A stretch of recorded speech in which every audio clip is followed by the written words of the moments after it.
క్రీడాకారుల్లో ఆ! ఉన్నతమైన వాళ్ళు ఉన్నారు. ఆ! అంటే ఒక 20 బాల్స్ కి సెంచరీ కొట్టేవాళ్ళు ఉన్నారు. ఆ!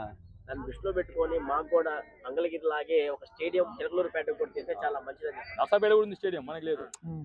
అది కూడా చెప్పండి. చుట్టుపక్కలన్నీ ఉన్నాయి మన చిలకలూరుపేట తప్ప. స్టేడియం ఈ రోజు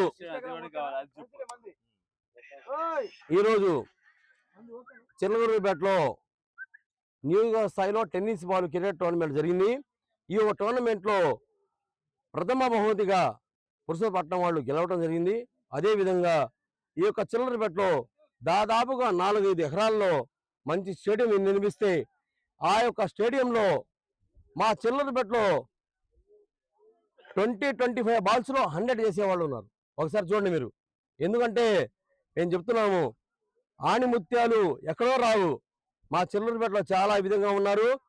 పక్కన మంగళగిరిలో ఉన్నారు, అదేవిధంగా ఒంగోలులో ఉంది.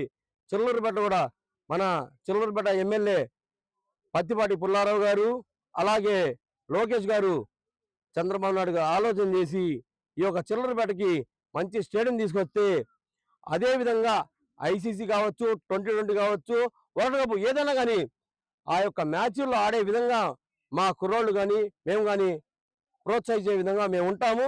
అలాగే వీళ్ళు ఆడతారని కోరుకుంటూ సెలవు తీసుకున్నాం.